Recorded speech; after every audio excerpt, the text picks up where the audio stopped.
Hello and a very warm welcome to yet another fascinating edition of the program CAC Weekly, a weekly program that keeps you abreast on the activities and the achievements of the Corporate Affairs Commission.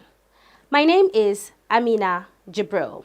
Coming up, as CAC begins training of over 400 staff, curbing procurement-related corruption in government agencies comes under focus. EU and CAC hold stakeholders workshop to review and finalize standard financial accounts reporting templates. Plus, Media Trust hails CAC's reform initiatives, seeks more collaboration with the Commission. We'll be right back after this break. To stay with us. What is our role in a digitized economy? Where does CAC belong? One, we need the input of other agencies to effectively discharge our responsibilities. And other organizations rely on our output. What are those inputs that we require in the discharge of our responsibilities? We have requirements for registration of companies. Some of these requirements has to do with the identity of the persons behind these companies. How do you validate these identities? In an ideal system, we are supposed to integrate our system to the various identity management database we have in Nigeria, like the immigration database, the national identity database, and the database of the Federal Road Safety Commission. So that before any person is registered, either as a shareholder or a business owner or a trustee, you validate his identification to ensure that he's the right person. In South Africa, before you register any company as a South African national, you can only log in using your biometrics.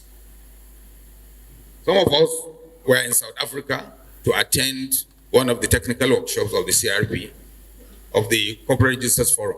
I think about 4 or 5 staff were there. And during the demonstration, it's clear that to even log in, you have to use your biometrics. We are not there yet in Nigeria. We still rely on papers submitted by will-be applicants, either the database of their passport or driver's license or national ID. Most often, these identities are fake. So, one of our priorities is to see how we can integrate our system to the National Identity Card database. Welcome back. Let's begin. A stakeholder workshop to review and finalize the standard financial accounts reporting templates for Corporate Affairs Commission financial account filing system has been held in Abuja. The workshop is pursuant to the collaboration between the European Union, EU, British Council, Agents for Citizen-Driven Transformation EU Act, and the CAC to deploy a financial account filing system for companies on the company's registration portal, CRP. The one-day workshop drew participants from sister agencies such as the Special Control Unit Against Money Laundering, Financial Reporting Council, FRC, Chartered Institute of Taxation, and several non-governmental agencies, which include Center for Democracy and Development, Clean Foundation, Albino Foundation, and Policy and Legal Center, amongst others. High points of the event was a presentation of a draft financial reporting template from the CAC by Mr. Dauda Umar Gombe of the CAC Finance and Accounts Department. The presentation was subjected to debate and modifications. Now, Damilola Awe of Centrifuge Information Technology Limited, the software developer, in a remark pledged to ensure that the application was made to be user-friendly, amongst others. One of the things that I also came here to know is to understand, to have the list of classification of business entities and to map them to the template they will have to fill. Let's say, limited liability, I log in. The system will identify you as, okay, you're going to file a statement for limited liability. So what financial statement template should you be exposed to, maybe 2 or 1. That limited liability part have not been given to us. I think the private limited of the public.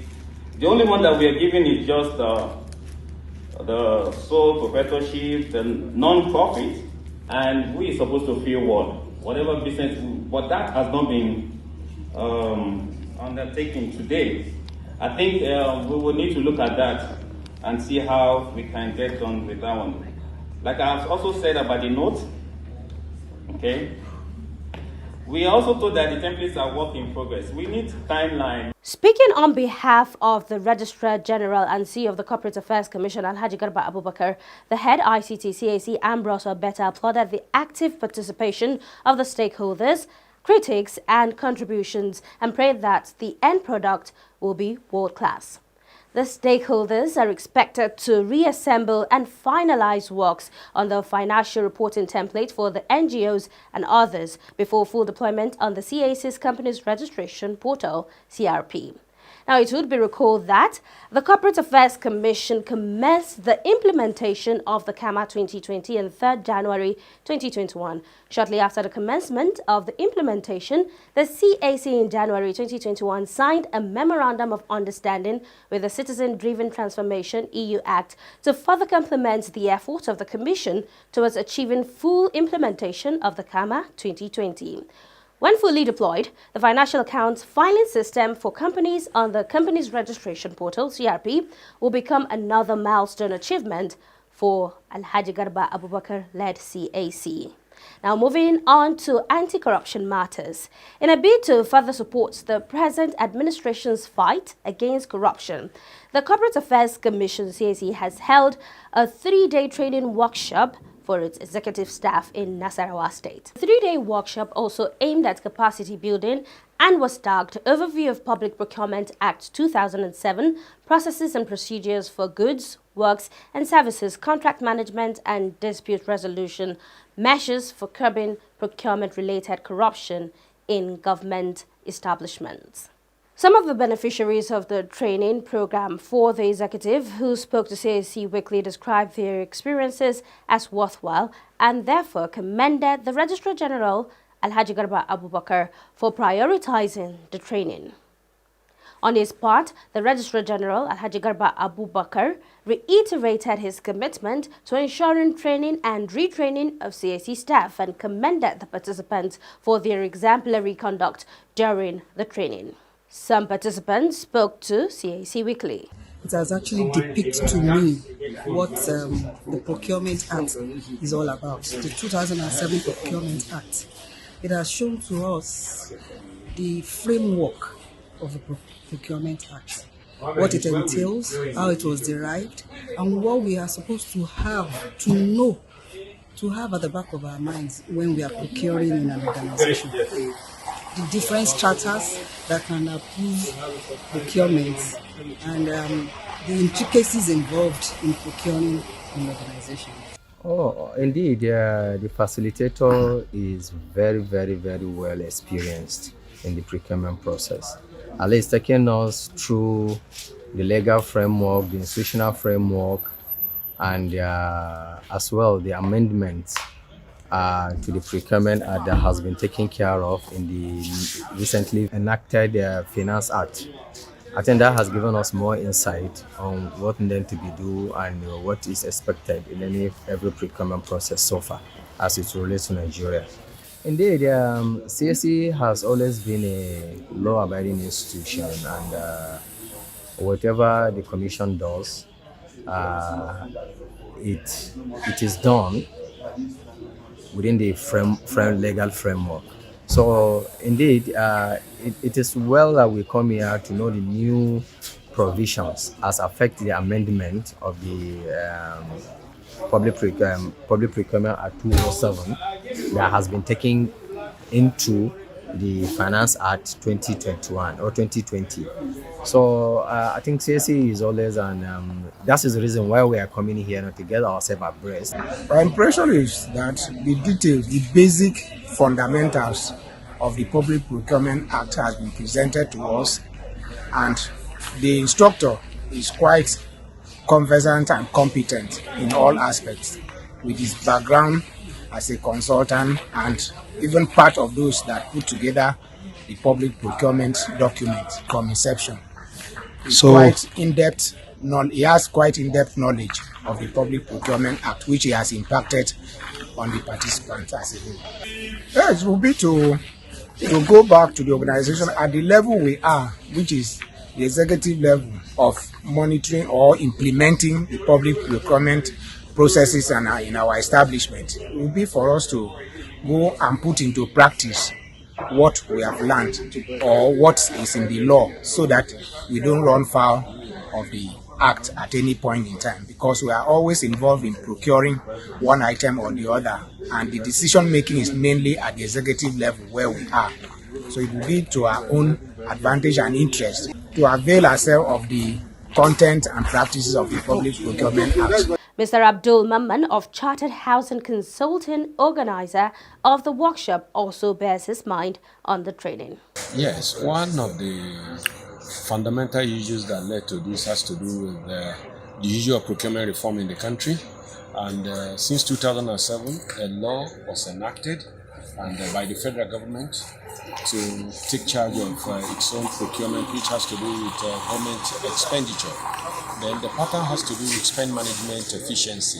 And a law was passed, which is the Public Procurement Act, that typifies the presence of the two administrative hierarchy, the National Council of Public Procurement as well as the Bureau of Public Procurement, being the regulatory office that works on behalf of government. CAC, through her management, has thought it wise that it should open her body of workers or the civil servants working in CAC to the vagaries and realities of the new changes of government, with a view to ensure effective and efficient spend management principles through the procurement activities. They have done that so much that this particular event was designed to operate and open the directors and the deputy directors as well as assistant directors in the agency on this procurement, the 3 days procurement training.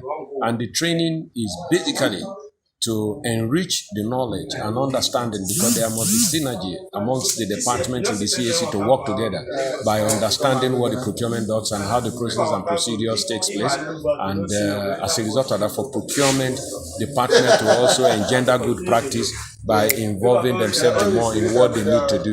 So that's basically why these 3 days training have been couched. Yes, takeaway from this are: one, the procurement reform is seen as a way of ensuring prudent spending of management of the public fund, and everyone who is involved in public procurement activities must engender good practice to ensure completely that what we are doing here is very important, and government have decided to ensure that her spend management principles are strictly adhered to. And in such adherence, you will see that there will be value for money at the end of the day. Not just that, the departments will be able to see how they can work together to deliver the service, so that the objective of CAC will be achieved seamlessly. And in doing that, we are appreciating the management will now see what their responsibility is towards procurement activities in the country with regards to what they do in CAC. And that's why at the end of the day, they too will know how, as people with the approving powers, what are their limitations and what they need to do. And CAC will be judged by virtue of the way and manner they utilize public fund in providing the services they require. That's exactly part of the takeaways from here. Now, during the 3-day training, participants were treated to aerobics and health talk in a bid to ensure they maintain a healthy lifestyle. The training program for the selected 443 staffers, which will be conducted in streams, started with the executive cadre on 23rd August 2021. It is expected to cut across all cadres of staff. It would be recalled that the Registrar General and CEO of the Corporate Affairs Commission, Alhaji Garba Abubakar, had during the recently conducted 2021 management retreat held in Kaduna on 30th to 31st July 2021 revealed that the Commission was to embark on the training of at least 400 staffers before the end of the year 2021. And now on to some more accolades for the CAC. The management of Media Trust Limited has applauded the reform initiatives of the Corporate Affairs Commission, CAC, and urged it to sustain the tempo. The acting Chief Executive Officer, Media Trust Limited, Noura Mamandaura, who gave the commendation during a courtesy visit to the Registrar General and CEO of the Corporate Affairs Commission, Alhaji Garba Abubakar, noted with satisfaction the recent progress recorded by the Commission, particularly in digitization efforts. Noura Mamandaura stated that, in view of recent developments in the Commission, Media Trust Limited, publishers of Daily Trust newspaper, was in CAC to explore more ways to partner with the Commission, especially in the area of legal notices. Also speaking, Ahmed Shekarau, General Manager, Business and Strategy, maintained that the proposed partnership would, amongst others, minimize the cost of publications as well as simplify the process, particularly for those doing business with the CAC. My colleagues, and also a follow-up to the previous visit, which the main substance of the visit as at then was our complaint and request on the business aspect, which was the issue of the legal notices, if you recall, sir, that the former CEO raised, that was giving us some form of concern, because we feel it's something that is done in good faith for the good of the public and even for the good of those that the notices are aimed at. Responding, the Registrar General and CEO of the Corporate Affairs Commission, Alhaji Garba Abubakar, noted with delight the support of Media Trust Limited towards the promotion of the activities of the Commission and enjoyed it to sustain the existing friendly relationship. Alhaji Garba Abubakar, however, said the Commission would study the request and legal notices in accordance with provisions of the law and noted with dismay that some customers were in the habit of uploading cloned newspapers for registration purposes. This issue of business. If you are charging so amount today, the market is so fluid, things keep changing sometimes without notice. Whether what you are collecting will be sufficient tomorrow is another issue. And if you increase the price, they will not even appreciate that you are increasing it because newspapers have increased their price. And secondly, the prices are not uniform for all the papers. You may negotiate with one price. If there is not enough patronage, it becomes an issue. Because the publication is supposed to be made, the emphasis in the law is to be made in the locality where that association is going to operate. So if most of the associations have their office in Lagos, you are supposed to use newspapers that have wider circulation in the Lagos axis. You supposed to use newspapers that have wider circulation. So anyhow, it's a big challenge because you know the kind of customers we're dealing with. They are difficult to satisfy. Still, even the policy that anybody can use registration directly, lawyers are still dominating. And every issue to them ignites reaction, no matter how well intentioned. Everyone knows what we went through when we introduced mailing system for the good of everybody. He used the forum to reiterate his commitment towards improving the Commission's service delivery in accordance with global best practices. Accompanied on the visit was Ahmed Shekarau, General Manager, Business and Strategy, and Kabiru Bala, Company Secretary, Legal Advisor. Visit pre.cac.gov.ng to start your business registration or post.cac.gov.ng to begin your post-incorporation filings. Business name registration. Now that we have reserved the name, let's now proceed to register the business.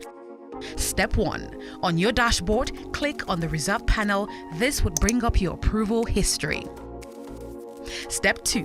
Click on the Start Registration button beside your approved name. Step 3. Under Business Details, enter your business details and click on Save and Continue. Step 4. Under Particulars of Proprietors, enter the particulars of each proprietor and click on Add Particulars of Proprietor button, then click on Save and Continue. Step 5. Under nature of business, enter the nature of business and describe the business by filling in the other nature of business description box and click Add Nature of Business button to add, then click the Save and Continue button to proceed. Ensure you fill in all fields marked with a red asterisk. Step 6. Under Document Upload, scan the means of identification you chose in Step 4 and upload it by clicking the Upload button. Upload the scanned versions of your signature and passport photograph. Click on Save and Continue to preview your entries. Step 7. When you have verified your entries, click on Proceed to Payment to pay for your registration. Remember to remain on the remitter page after you have received a confirmation of payment. You will be automatically redirected to your dashboard where you can download your receipt. When your registration has been approved, your certificate will be automatically generated on your registered panel where you can download and print it. Phase 3, Part 2, Company Registration. To begin, reserve the company name that you intend to register and then proceed to click on Start Registration to begin. Step 1. Enter the details of the company. Click on Save and Continue. Step 2. Add the objects of the company. Click on Save and Continue. Step 3. Under Articles of Association, you can either create your own Articles of Association or simply adopt the default Articles of Association provided. You can also edit each part of the default Articles of Association to fit your company's purpose. Click on Save and Continue. Step 4.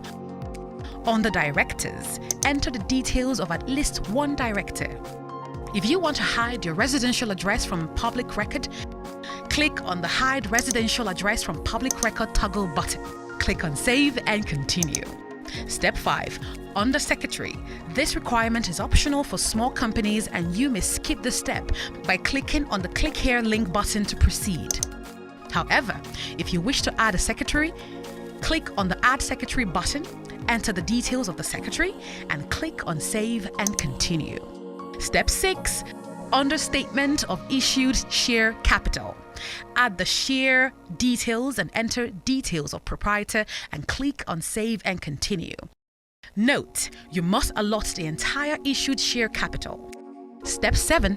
Under Persons with Significant Control, enter the particulars of the person with significant control of the company. Step 8. Under Statement of Compliance, if you are an applicant or an accredited agent other than a legal practitioner, fill in your details and click on Save and Continue, or you can skip this step. Under Document Upload, scan and upload all the documents labeled Yes under the If Required column, and where the documents labeled Optional applies to you, please scan and upload to avoid a query on your application. Click on Save and Continue to preview. Step 9. Preview your entries and if satisfied, click on the Proceed to Payment in order to make payment. Remember to remain on the remitter page after you have received a confirmation of payment. Step 11. After payment, you will be redirected to your dashboard where you will make payment for your stamp duty. After making payment, your application will enter the pending panel on your dashboard under registration. When your registration has been approved, your certificate will be automatically generated on your registered panel where you can download and print it. And that's how we draw the curtain on this week's edition of the program CAC Weekly. We do hope you enjoyed watching. For comments and inquiries, please take advantage of our social media handles and our helplines. On Instagram and Facebook, it is Corporate Affairs Commission. Our email is cservice@cac.gov.ng. You could visit our website at www.cac.gov.ng. And our helplines are on the numbers 081-822-99016 or 081-822-98971, 090-874-01598 or 090-874-01599 and 090-874-01600. Do join us next week for another interesting edition of the program. Same time, same station. From me, Amina Jabril, and the whole team here, it is bye for now.